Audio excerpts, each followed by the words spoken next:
Mhm.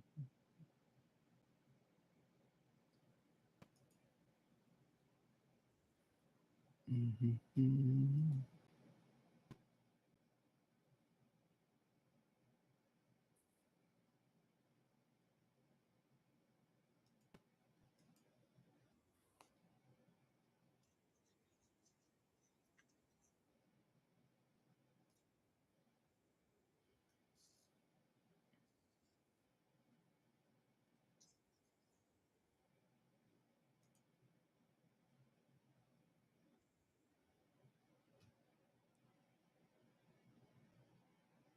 Why is it not showing us? That's not what I want.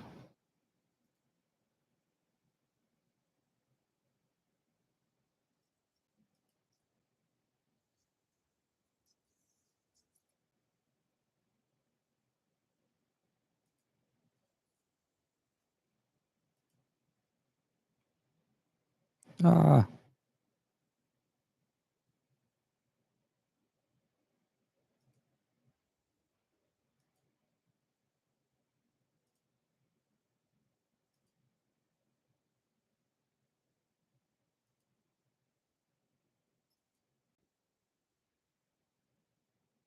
oh, that just put it on here. I want it to go over to the to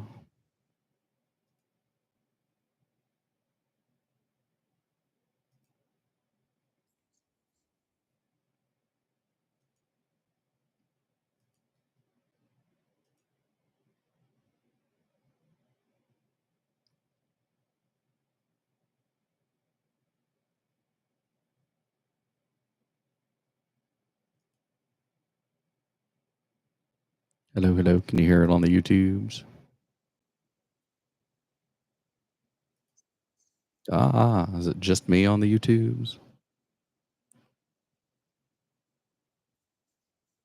Well, hello.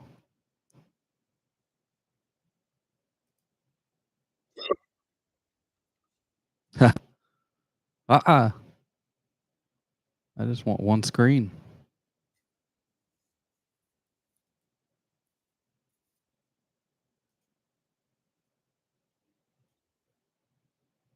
That's what we gotta do right there.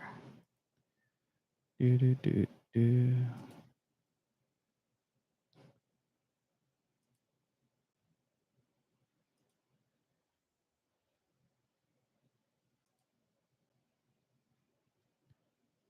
To the YouTubes.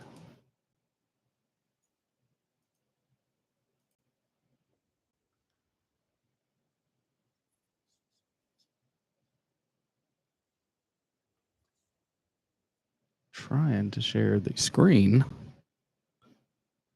That's not what I want.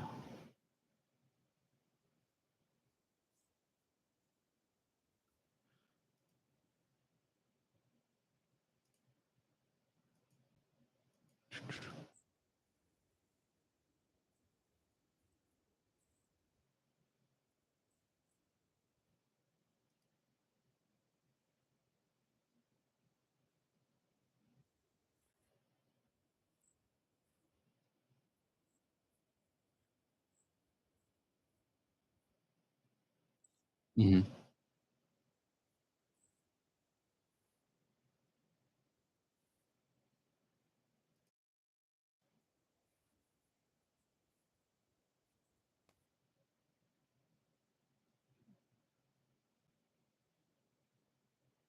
That's what I had done though.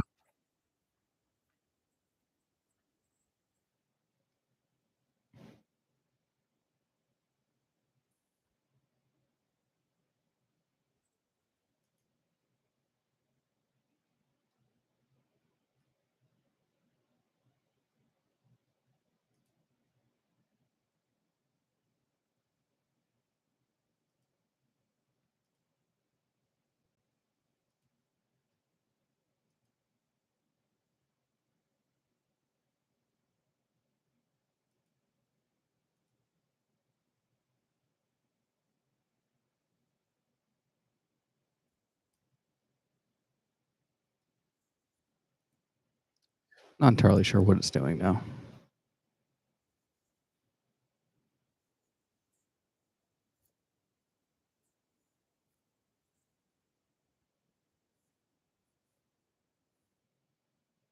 I mean, yeah, I mean, I'm on Discord. So, oh, do you mean like open it and?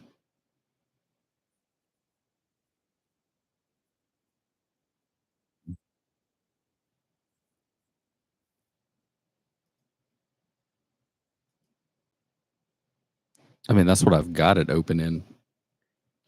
I'm No.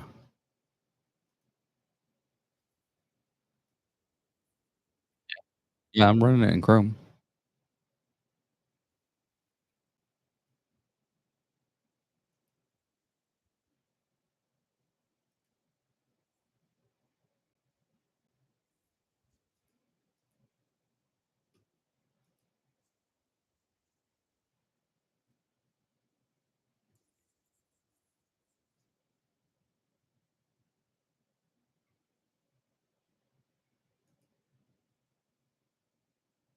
Oh, get out.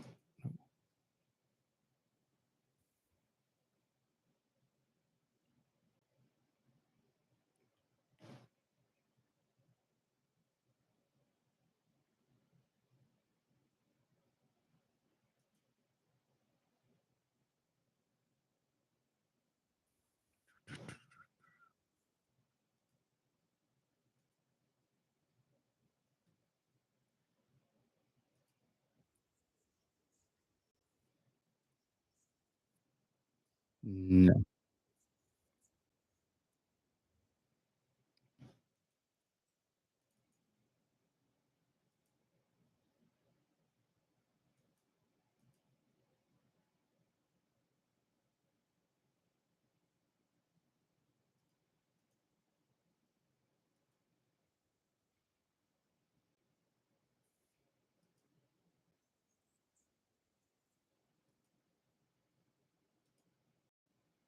There we go. Now it's not being crazy. Can you hear me now? Got it figured out. Yep.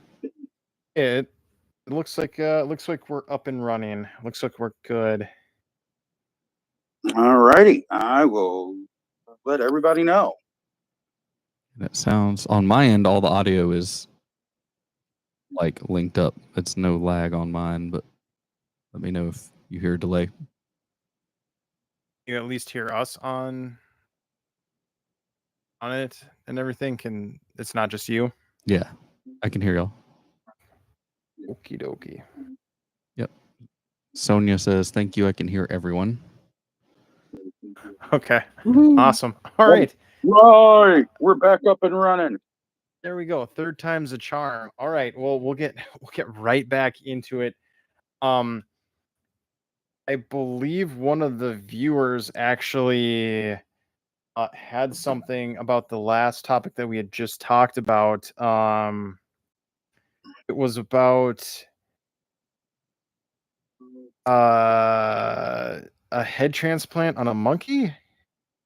Oh, I know they did one on a dog. I think they did try one on a monkey too, but I know they did one on a dog for gosh, that's been a while back now. Wasn't that during like in the 1940s, Yeah, 50s where that later in they were doing that? 60s. This is when the Soviets were doing all the weird stuff. Yeah. Trying to create super soldiers by crossbreeding. Was it chimps and men and all that? They did all kind Wait. That's actually a thing? Yeah. There's like rumors that it's a cryptid now, like out in the wilderness, like in Russia. Okay. That these men like yeah, they tried to crossbreed and get like the strength of a chimp with like the like tool using intelligence of man, and wanted them to be like super obedient and everything, like make these perfect super soldiers, but it like apparently was just a disaster. And these people are like still like running around at these like half feral men chimp crossbreeds are like running around and things like that. And the proof they have is there's that weird oh gosh, I'd have to find the picture of it, but there's that weird chimpanzee that does not look like any other chimpanzee and was like super intelligent and everything. Yeah. Yes, we've covered of that. I didn't know that was part of the this cryptid though. John, have you heard anything about that? No, I haven't heard anything about that. I was looking at the comments real quick. Liz from Ouch Was That a Ghost just mentioned they put recording devices in cats and made spy cats Yep. to just walk around into traffic. And they got hit by a car. So, I mean, you give a scientist like $100,000 in a grant and too much time, and they're going to try and put two things together just to see what happens. This is why we have to have laws about scientists, because too much time on their hands and they're just trying shit out just to try shit out. That is true. That is true. Well, And I guess did want to go the other way with it, because this story's got two sides. It's got the idea of transplanting body parts onto another human, which that's great that they can do that now. So that, well, I'm not even going to make the joke about transplants, but it was the hand starting to become more feminine. It's just proof again that a body doesn't necessarily pertain to what it is originally created for. They put the hands on a female. She has female hormones coursing through her body. So eventually that changes what was initially a male hand into a female hand. It says a lot about what our hormones and what our bodies can do, and the things that we actually don't know yet about our bodies. Well, I was also going to say that too. It has to be that like the arms themselves, they don't hold any hormonal like glands or like production. There's no production of hormones that sit in the hands or the arms or anything like that. That all comes from the testes and ovaries and everything like that. But it makes sense that arms would become. I think it's just interesting because I think that was maybe something that they didn't even think about. Like their main concern was, do we have the ability to put these hands on another person? And they were able, like that to me is insane, that like the functionality, like there's so many tendons and muscles and just little fibers within the arms, and to like have to connect everything to make that, like that whole piece right there where you have to connect living tissue to another living tissue, and it like somehow it's going to fuse together and work. That's just amazing. So there's I 100% agree with you. I've got a similar story about transplant that's going to wrap around back to this one. I promise there's a payoff question in this. So okay. So there is like I think some people have probably heard this story before about the heart transplant recipient who received a heart transplant from a man who had unalived himself, and ended up meeting that man's wife or widow at that point, and he ended up falling in love with her, marrying her. They lived together, and then he ended up also unaliving himself later. So he basically relived the same life that guy did after he received the heart transplant. And so there's a lot of people that start talking about, like, do organs retain memories and things like that, like genetic memory kind of thing. So that leads me to my question of, if you received a hand transplant and you had no musical talent, but this person was like a piano player or like a guitar player, would you like have like? So you're talking about muscle memory. Yeah, Yeah. It would just be interesting if you like all of a sudden had an affinity for something. Like, I've never wanted to play this instrument before, but now I do.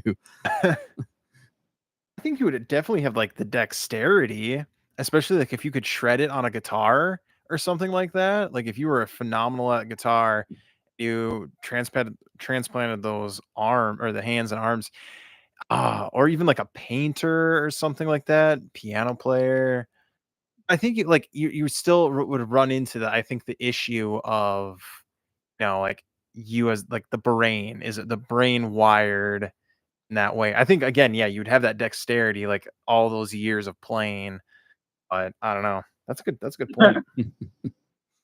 So, on the comments here, Liz has just said that she would have questions about the wife more than memories embedded in the Yeah, heart. absolutely. And see, I wasn't going to say that. I was trying to be nice, but Liz said it. We're And so that wasn't me. That was Liz. I'm just reading the comment out loud. yeah, we're definitely we're gonna leave that to the obvious. Those people can if you're watching out there, by all means, make the comment that we are gonna try to be professional and not make. We're not going to take the lowball joke, but it does bring up the question. Okay, if you took a kung fu master or a professional wrestler and you removed their brain and then put in the brain of someone who absolutely has no skill, could they be a professional wrestler and still be at the top of their game? Could I get my brain put in the Rock's body and be the most electrifying man in sports entertainment history? I mean, yeah, I think you would. But then again, it's like there's that personality trait in like, I don't know, this is tough. We could play the what if game all day. You know what I mean? Yeah, we really could. Well, All I right. think it just goes back to the whole infinite amount of possibilities of being wired. Yeah, 100%. Starts to wonder, what if we did a real Frankenstein? How would that work out? Oh, I don't know. Okay, all right, we're gonna play a quick little game. Not to get too sidetracked off, but you brought up Frankenstein, then we'll get back on to the next topic. All right. You are Dr. Frankenstein and you have to make the monster. Body parts from celebrities are you putting together to make your Frankenstein? So you pick the lower half, the upper half, and then the head. So you pick 3 celebrities to make your Frankenstein. Who are you picking and why? What's my goal? Like, what do I want to Yeah, you pick the goal. Like, do you want to have like a phenomenal athlete? Do you want to have like an amazing singer, the amazing musician? Like, what 3 areas or celebrities you taking morphing into one person?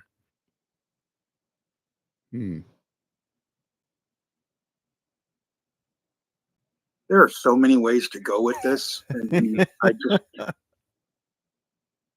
you're giving me 3. Yeah, just an upper, a lower, and the head.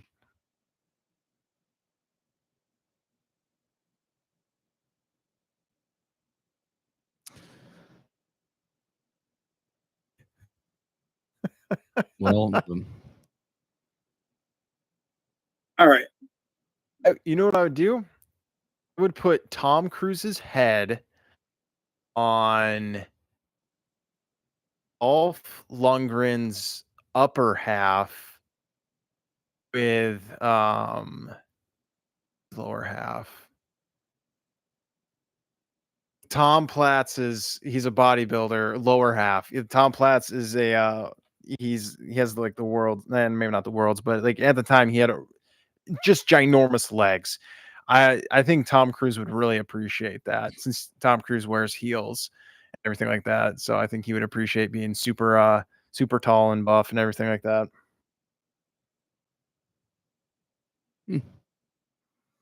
So I'm giving this some thought, and I'm trying to honor Frankenstein here. So what I'm going to do is I'm going to take the lower half from Milja Jovovich. Okay. mm-hmm. I mean, I'm going all out on here. I'm going to give her the upper body of Brock Lesnar. Mm-hmm. Okay. So we've got Milja Jovovich's lower half, Brock Lesnar's upper half, and Vern Troyer's head.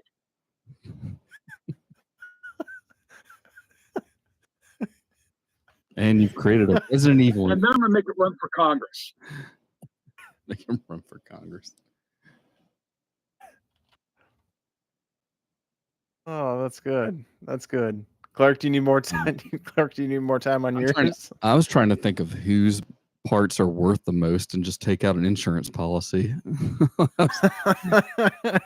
I'm trying to think of someone like Yngwie Malmsteen's hands, or Mariah Carey's legs. I think they're insured for like $1 billion or something ridiculous. No way. Yeah, and then like I guess somebody important's brain or something put the head on, or some model's face, and then I'll just take a huge, like, I'll put myself on the insurance policy, and then watch this uncoordinated human go out into the world. That's good. All right. All right, we'll get back on. We'll get back on topic. All right. The next thing we're going to talk about is the Burger Chef mystery. If anyone had listened to a previous, it was the Indiana, I believe, top 10 mysteries. I came across this article again, so I wanted to bring it up for anyone who may not be familiar with it. But on November 17th, 1978, 4 Burger Chef employees went missing. 2 days later, they were found murdered in a wooded area 20 miles away. Now, I believe Lily had helped conduct this episode. Clark, were you there as well? Yeah, I was on there. Okay, and do you remember her talking about this one? Mm-hmm. Yep. And I had heard Okay. about this case, so. Oh, do you wanna talk about it then, just a little bit? Yeah. I mean, I don't want to go into like the super case details again. More just the strangeness of they never really figured out who, I guess, the intended target was. There's a lot of rumors that maybe it was something to do with a drug deal or owing money or relative owing money or something like that, and the other victims were just kind of wrong place, wrong time. They were witnesses that couldn't be left. I've never heard of it. But yeah, it's really unfortunate. But I haven't seen, but I don't know if this is where you're going with it. But I did see something recently. Has it been like an anniversary, or have they found any kind of new evidence or something? Because I have seen it pop up a lot here recently. Let me look at the article. The person who posted it might have no, it doesn't look like there's anything. Doesn't look like there's anything more or there's new evidence or anything like that that has come up. The article, well, okay, so the article from mshort.substack.com posted one on July. So okay, so I guess whoever took it from July 17th of 2025. So this is the most recent one. But I don't think that anything new evidence has risen up. I'm just gonna scroll to the very bottom. Let me see if there's like a conclusion.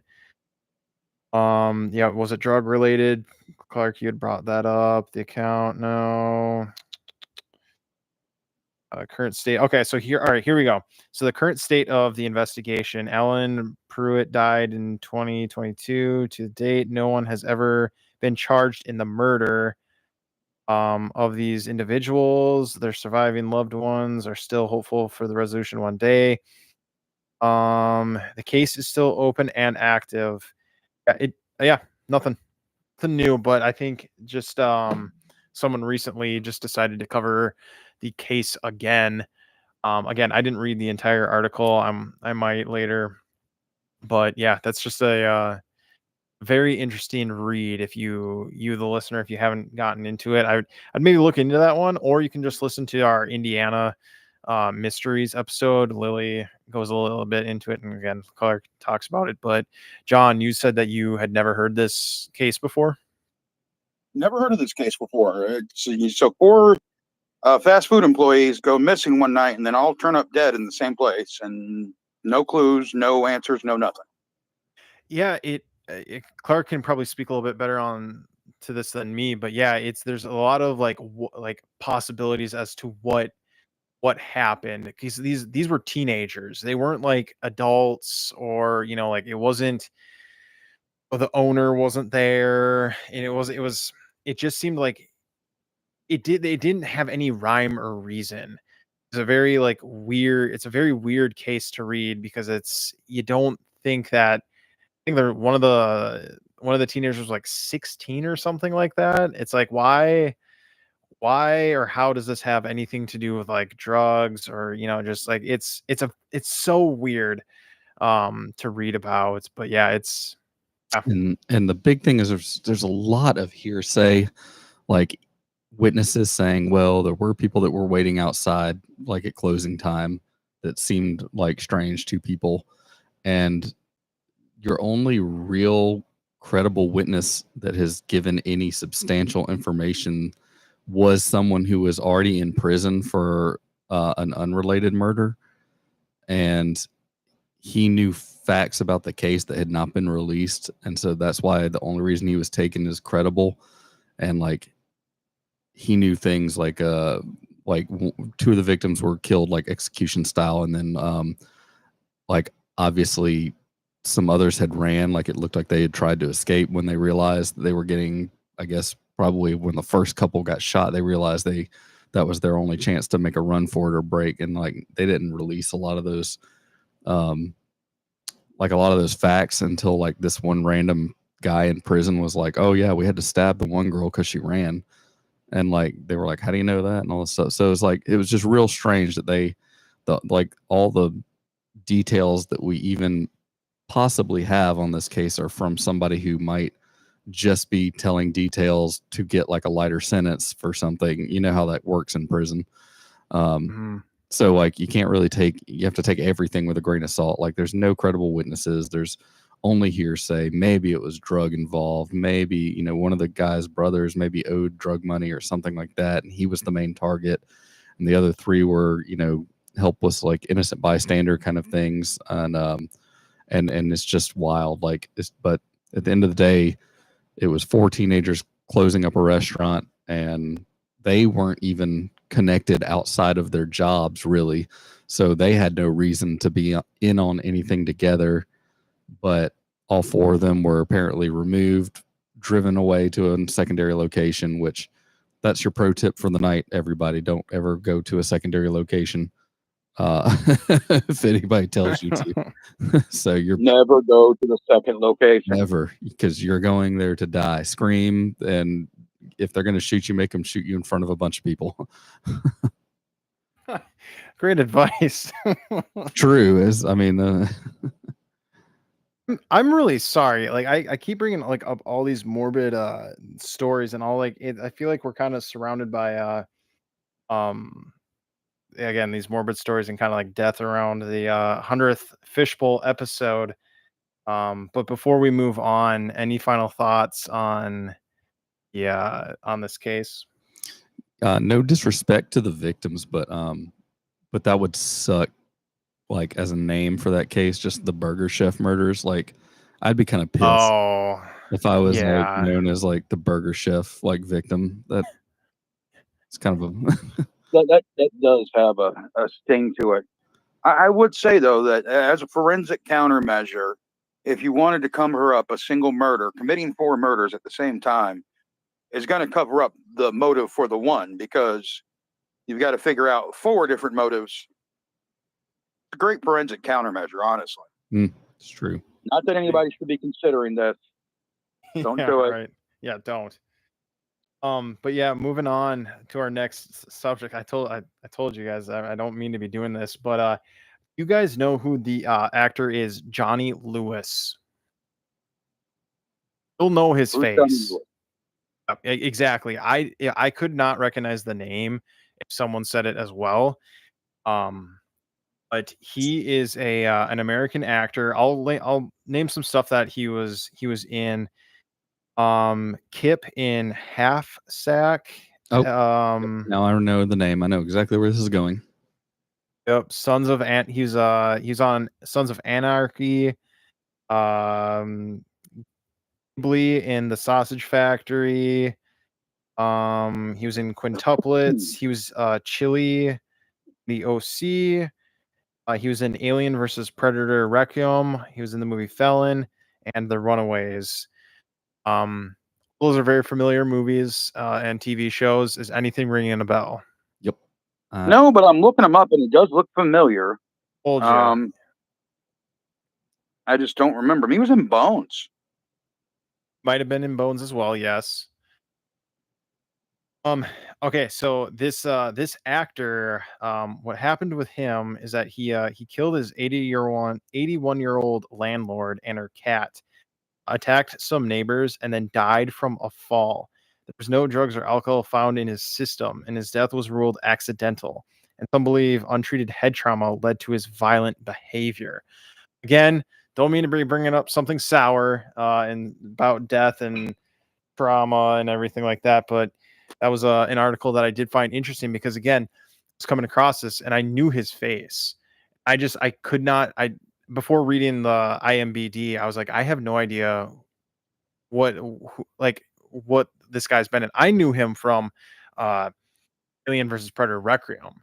He's the not I would say he's kind of the main character. I guess there's a couple of main characters, but he's one of the main characters in that movie. Um Yeah, head trauma. Apparently, let me read. I think it says how he sustained head trauma. So after sustaining a head trauma from a motorcycle accident in 2011, Lewis was arrested 3 times between 2011 and 2012. Then in September of 2012, he bludgeoned his landlord and her cat to death before falling off the roof of her house where he had been renting from. So, yeah, crazy stuff. Strange that one incident would do that because usually it takes multiple like cases of head trauma. That's why you see like CTE and athletes and stuff is built up over time, or professional wrestlers. Like I said, since we've been talking about this a couple of times, I smell a Chris Benoit episode coming up in the near future. Oh, yeah. But yeah, it's because you see that a lot with serial killers too. There's like childhood head trauma is a big like common denominator among a lot of serial killers.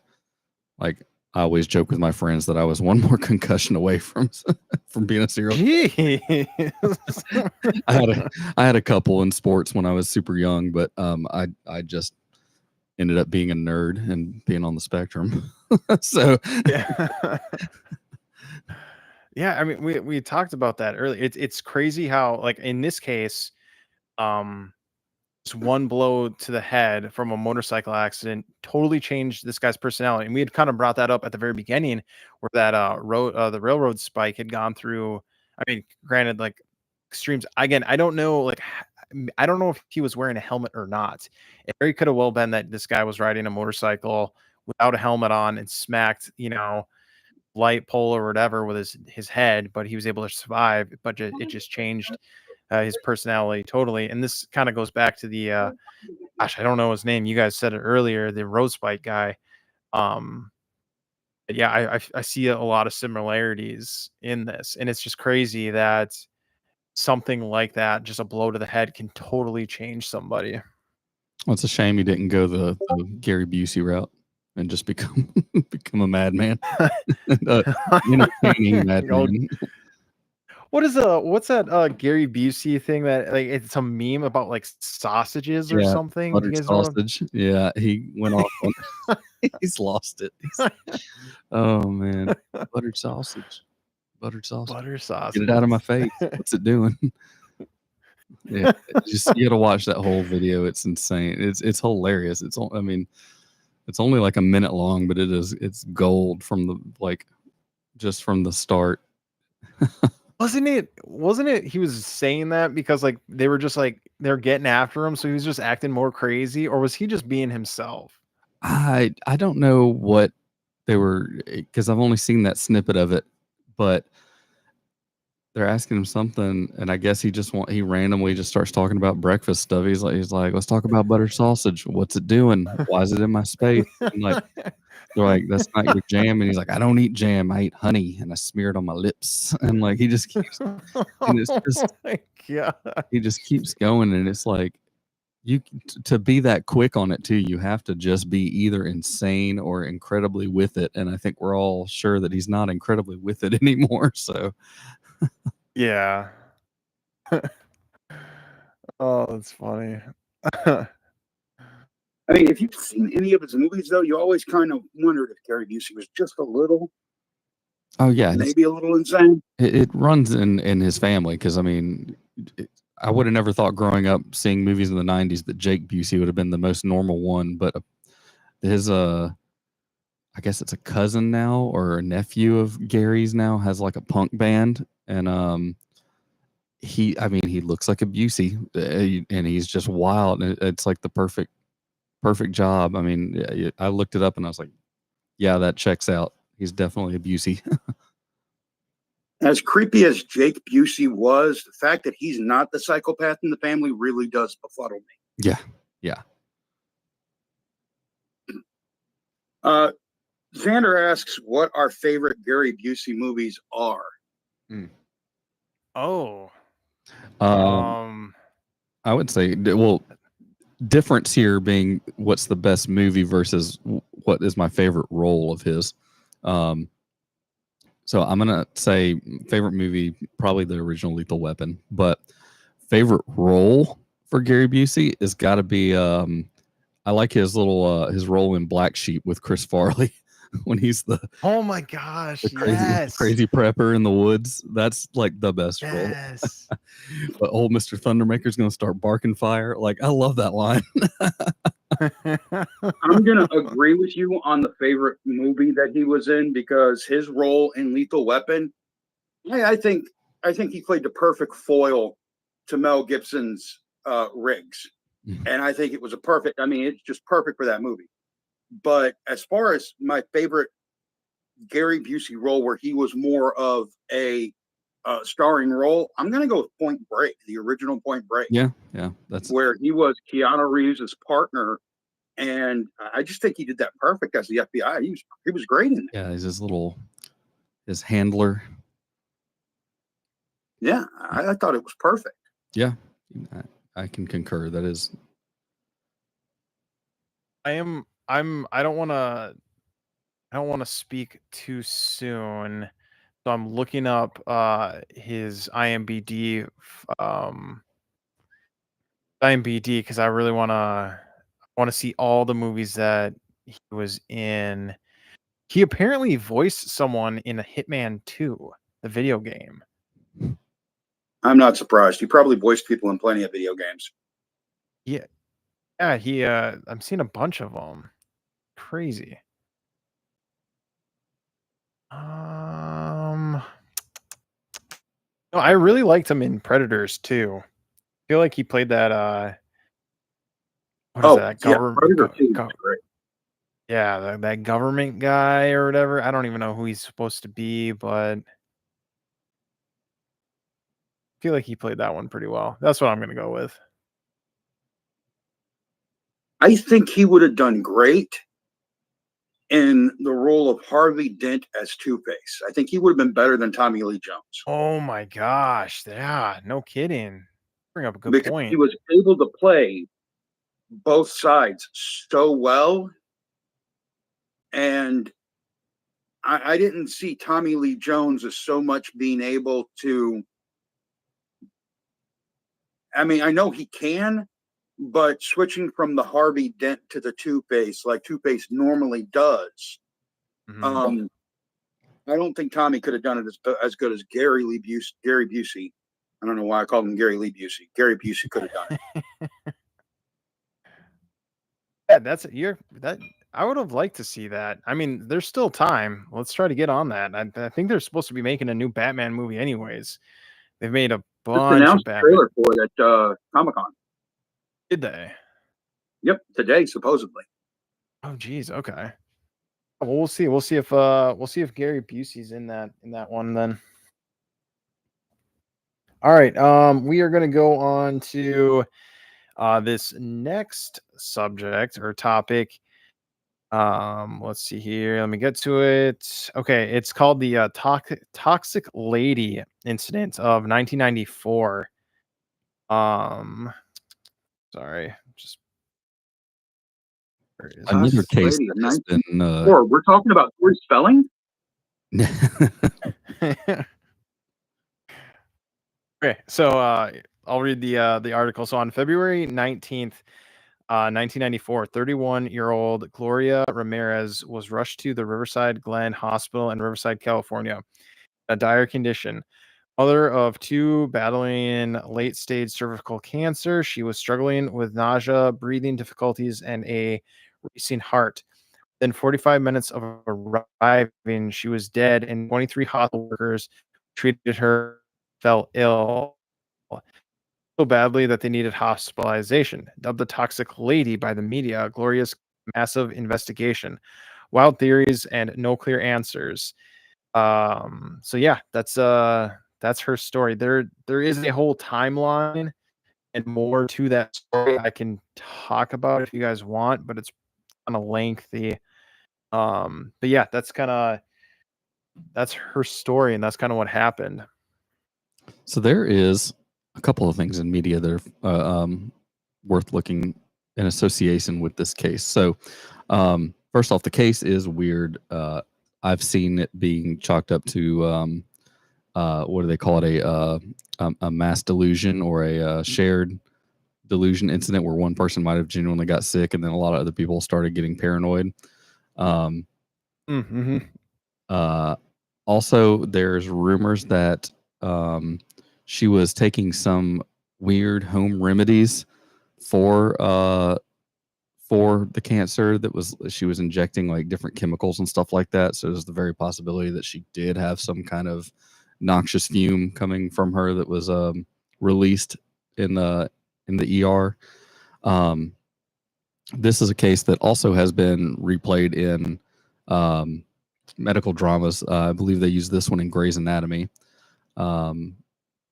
And because I knew immediately what it was when I watched my fiance, she was watching it, and I was like, "Yeah, I know." They use a lot of real life cases and shows like that. But another piece of media that's interesting is there is I can't remember if this is Korean or Japanese horror movie now, but it's called Infection. Is the translation? It's just called Infection. Very underrated. Did not get made for. It was in that same era of like The Grudge and The Ring and all the ones that got remade in American film and all like that. But this one should have totally been remade. But it's based on this case where it's like a late night hospital situation and patient comes in and has some kind of they basically twisted it into a horror movie where instead of making people pass out and nauseous and things like that, it's actually some kind of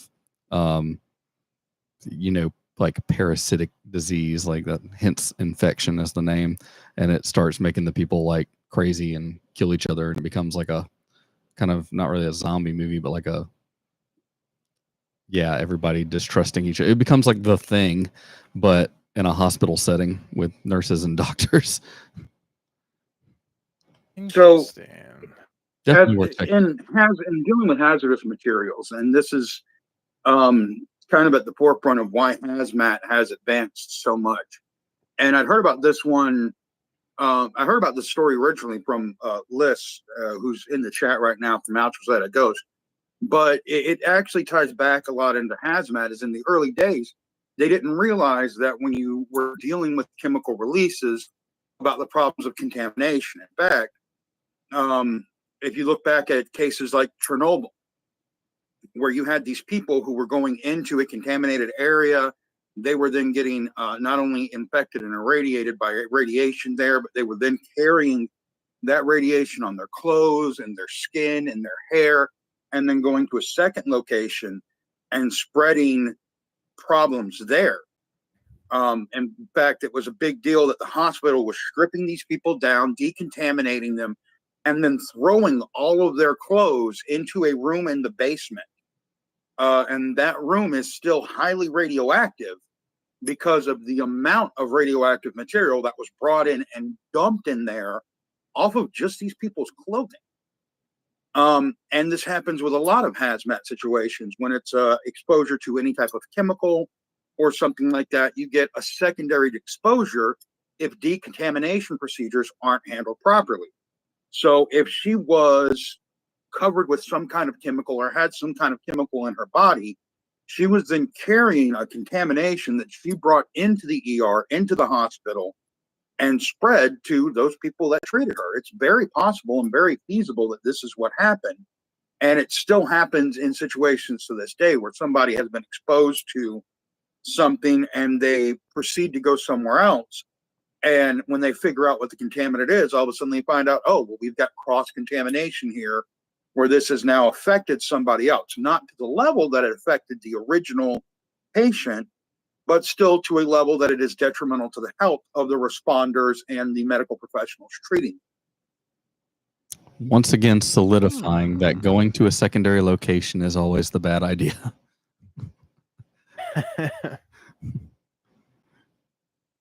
Liz says that it was some kind of chemical she could have bought at a hardware store that she had put on her body topically.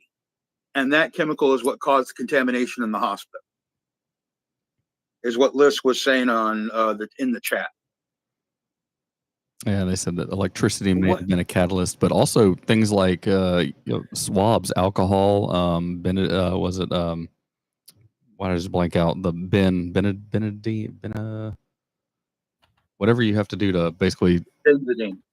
Is that what it is? The brown liquid you have to like bathe with it. That's iodine. Surgery. Oh, I thought there's something that starts with a B you have to take. Beta is maybe it's betadine or whatever, and that's like a offshoot of iodine or whatever. But yeah, it's what they make you bathe in before surgeries and stuff sometimes. Okay. There's no telling if she had something chemical on her body that could have, actually restructured chemically when it came in contact with a number of things, alcohol or like I said, iodine, things like anything that could have been used to sterilize.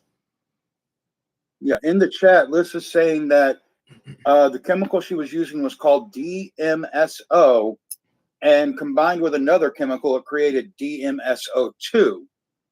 And that's another thing you have to think is that even with medications, you take one, it may be perfectly fine, but when it's combined with another, it is deadly. It creates a deadly poison. And this is just regular over-the-counter medications can do this to you. If you're combining the wrong chemicals, you can create another chemical reaction that can effectively kill you. I'm looking it up right now on the Googles.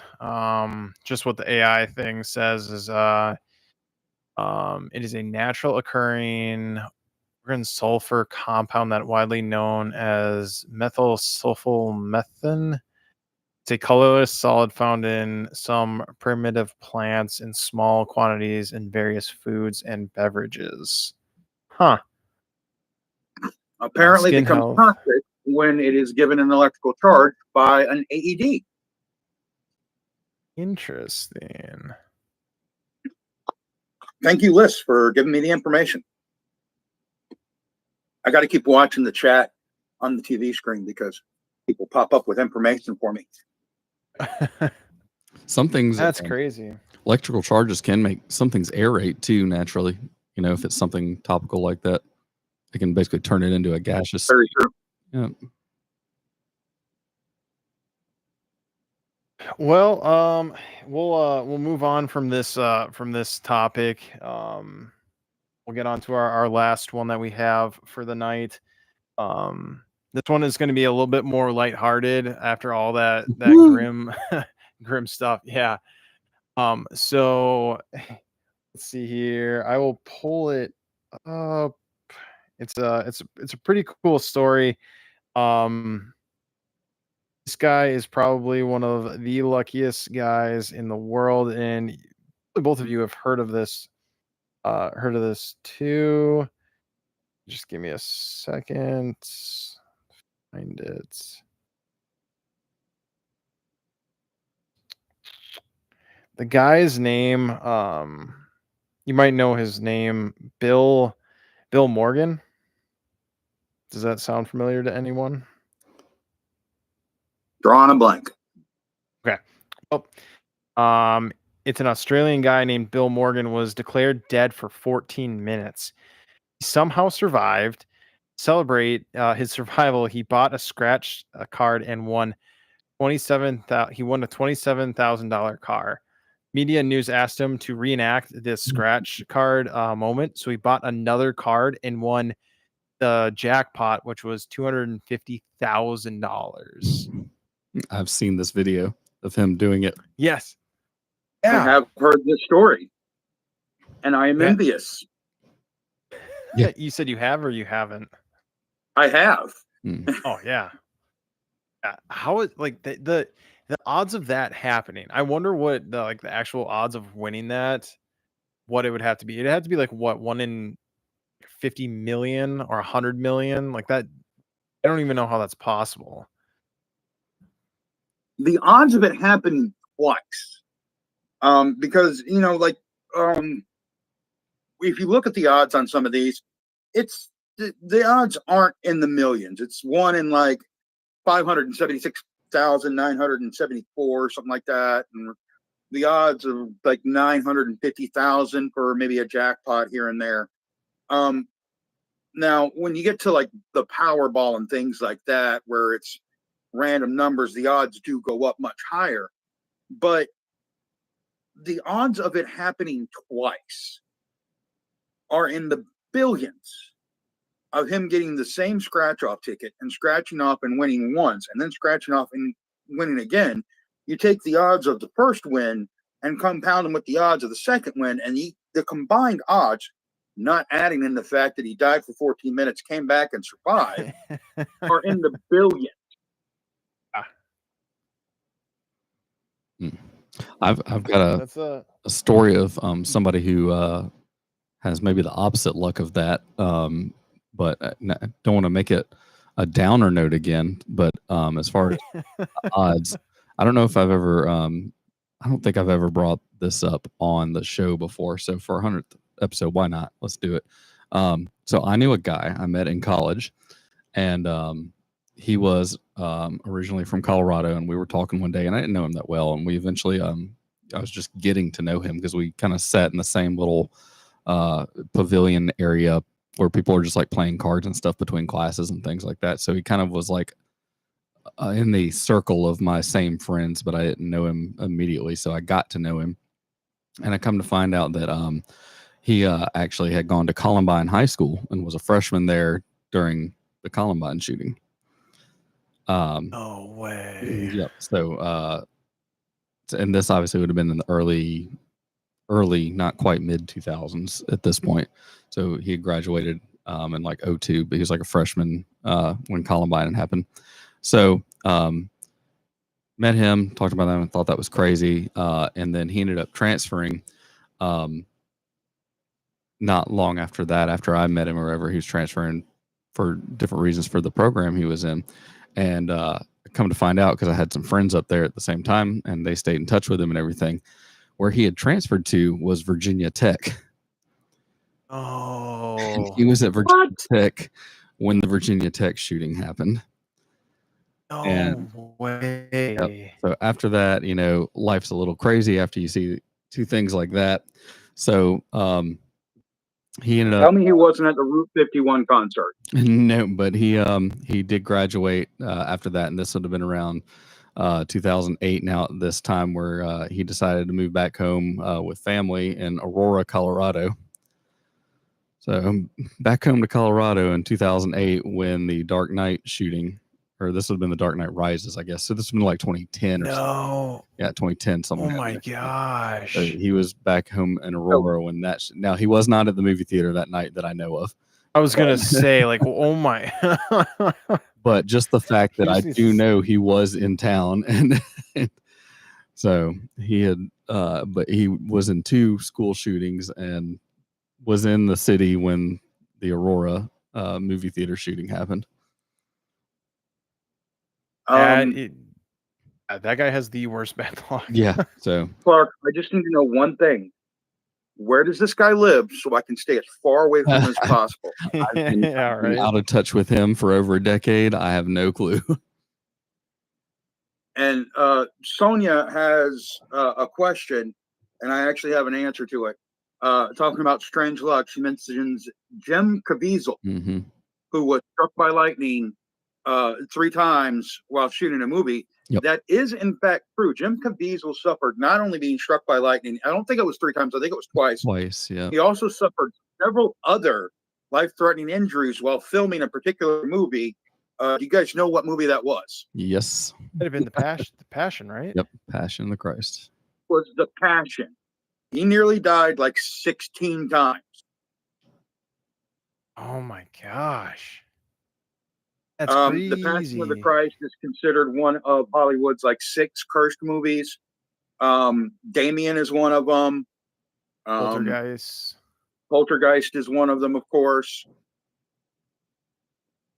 I can't remember the other ones off the top of my head right now. I did a whole episode on that too, the cursed movies, and I can't remember all of them. But Jim Caviezel particularly was cursed on the set of this movie. He kind of. Does he say anything about it? Does he do people ask him about it during like interviews? Like, hey, like what was that all about? I don't think he talks about it. I think he keeps it quiet. I mean, yeah, Interesting. I've heard him comment on it when directly asked about it, but he's a pretty like laid back, out of the spotlight kind of guy already. So you know. Yeah. Huh. Interesting.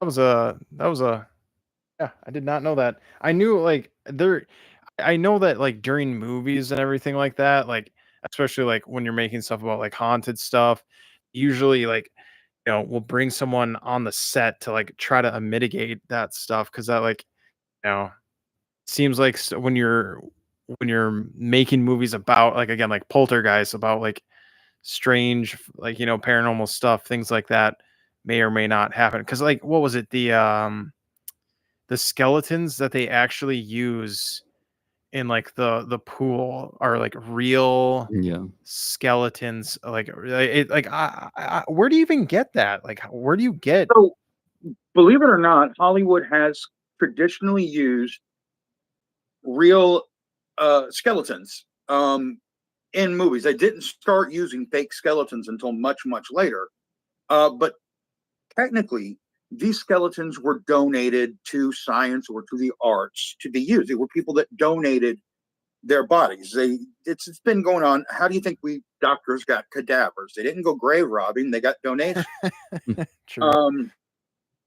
Now there was a period of time where grave robbing was a popular thing to do, and it continued on into the 80s. And the skeletons that they used in order to cut corners and save money on Poltergeist supposedly were purchased kind of illegally. So these were not donated skeletons, they were stolen skeletons. And there were rumors that these skeletons in particular were taken from a violated Native American burial.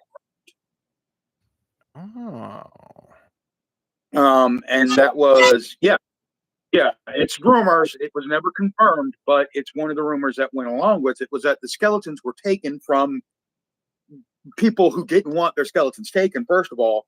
And second, that because it was supposed to be a Native American burial ground, somebody got the bright idea of going to one that had been recently violated because they were trying to do something and had taken the land from Native Americans. And so they took these skeletons and used them in the film. And that is supposedly the basis of why the curse of the film carried on for the entire franchise, which is why we lost the older sister in between the first 2 movies, or just after the second movie, why we lost the psychic at one point, why the priest passed away, and even the young girl who played Caroline ended up passing away at such a young age. There are so many deaths surrounding that franchise that when they went to do the remake, a lot of people didn't want to participate in it because it was believed to be a cursed franchise. I mean that makes sense. I mean that would make me a little apprehensive as well. Well, I mean, for a really good cursed franchise, look at the first Omen movie. The not just Peter Fonda's flight, but the director and special effects guy, both of their flights were struck by lightning as they were flying to London to begin filming. Just a couple of weeks before the start of filming, Peter Fonda's son was killed in a terrible accident. There was an entire flight crew that, they were cheaper than props, but there was an entire film crew that had done some aerial effect shoots, and they were going back to do reshoots, and their entire plane went down, killing the entire crew. No way. Yeah. Like, this was during filming, people were dropping dead. That's crazy. Yeah. I think that the best thing to do is just stay away from that stuff. You're not gonna see me in any movies like that anytime soon. Are you kidding me?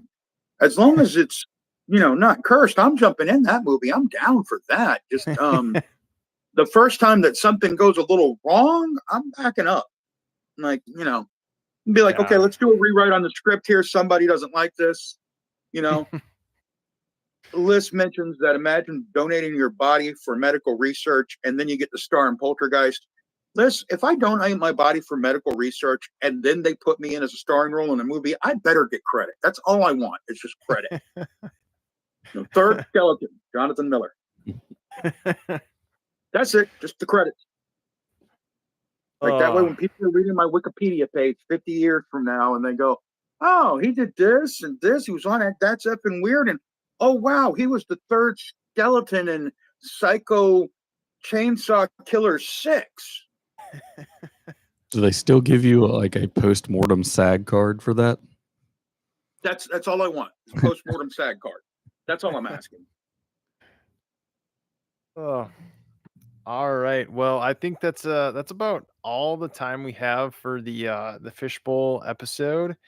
Any last comments? Anything you guys want to tell the audience members for the awesome audience members? Yeah, just thanks for stopping by and helping out. With all the comments. Throwing the 2 cents, and we really appreciate it. I'm glad that you stopped by for the 100th episode. Sorry that it was such a headache right at the beginning, but we do appreciate you, sticking around. Clark, John, anything you want to tell the audience members or anything? Thanks again, as always. Look forward to a new season, doing a whole bunch of new topics. I guess we learned tonight. Don't I guess crossbreed or get weird amputations or things sewn on your body, and don't go to a secondary location. And if you do and get murdered, star in a movie afterward. Leave that in your will. Yes, folks. And before I get murdered and end up starring in a movie, remember that you can find me at the Carolina Storyteller Podcast as well, or you can check out my audio drama, Valmont, the Black Raven Chronicles. And I also have a book out called Redcoats. Look it up. It's about ghosts killing teenagers. It's really good. People love it. Oh, nice. Then, you as the audience members, if you want to follow us on any of our social medias, feel free. Check out the stuff that we have on our podcast episode. Plenty of good topics out there. If you want to represent the podcast, we have a Zazzle account as well.